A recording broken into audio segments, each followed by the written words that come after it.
वचन जो आपके हृदय में है वो आपके पैरों को इधर उधर भटकने नहीं देगा, वो आपके हाथों को कोई गलत युक्तियों में पड़ने नहीं देगा। ये बहुत महिमा से महिमा और अनुग्रह से अनुग्रह में आने की बात है। परमेश्वर का वचन कहता है, सर्वशक्तिमान का वचन कहता है, सर्वोच्च ईश्वर का वचन कहता है, याद रखो कि यीशु ने क्या कहा। यीशु ने क्या कहा इसे स्मरण करो। तुम तो उस वचन के कारण जो मैंने तुमसे कहा है शुद्ध होगा। Glory to God.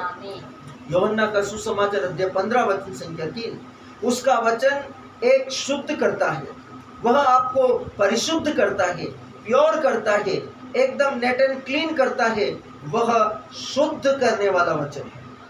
यदि आप नए जन्मे थे, यदि आपका नया जन्म हो चुका है, तो अब भी अपने आप को हर सप्ताह उद्धार की प्रार्थना करते हुए पाते हैं।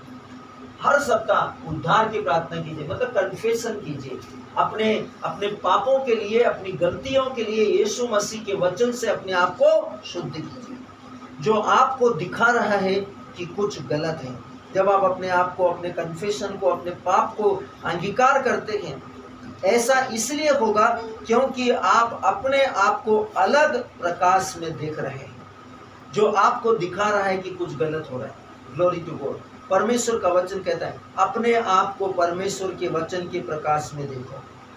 वचन के द्वारा अपने आप को देखना चालू करो, वचन के द्वारा अपने बच्चों को देखना चालू करो, वचन के द्वारा अपने बिजनेस को देखना चालू करो, वचन के द्वारा अपनी योजनाओं को देखना चालू करो, वचन के द्वारा अपने पड़ोसियों को देखना चालू करो, वचन के द्वारा इस विश्व के वस्तुओं को देखना चालू करो, वचन के द्वारा सरकारों को देखना चालू करो, वचन के द्वारा अधिकारियों को देखना चालू करो, और विश्व आपके अधिकार में आ जाएगा। संसार की सब शक्तियां आपके सामने पंगु हो जाएंगी। उसका प्रकाश दिखाता है कि आप मसीह यीशु में परमेश्वर की सत्य निष्ठा है।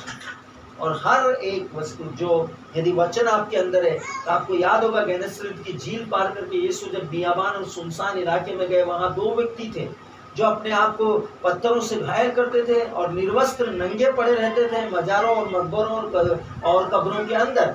उन्होंने क्या कहा था? हे परम प्रधान परमेश्वर के पुत्र, क्या आप समय से पहले हमारा सर्वनाश करने आए? जब वचन आपके अंदर होगा तो विश्व की शक्तियां आपको पहचान जाएगी कि आप परमेश्वर की संतान हैं। इस प्रकार अपने आप को देखो और उसके अनुसार चलो।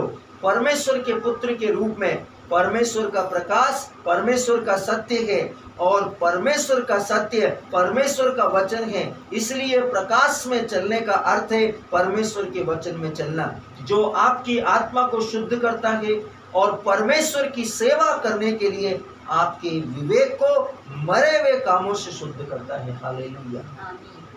मरे हुए कामों से आपका विवेक शुद्ध करता है। Glory to God. ये समय है घोषणा का। हम अपने पवित्र हाथों को खोलें, पवित्र आंखों को बंद करें और विश्वास के साथ इन वचनों को मेरे साथ पूछें। प्यारे स्वर्गीय पिता, मैं आपका धन्यवाद देता हूँ, आपके अनुग्रह के लिए और मुझ में काम कर रही सत्य निष्ठा की सामर्थ्य के लिए।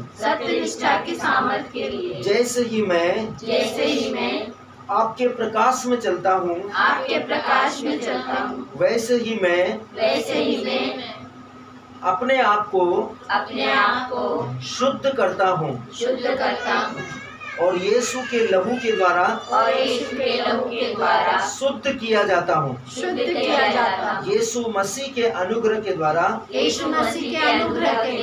मैं निर्दोष ठहराया गया हूँ और मैं उसकी सत्यनिष्ठा में चलता हूँ। दुष्ट के आरोपों से मुक्त आपकी सत्यनिष्ठा मेरे विचारों, शब्दों और कामों में व्यक्त होती है। प्रभु यीशु मसीह के नाम में। आमीन। आमीन।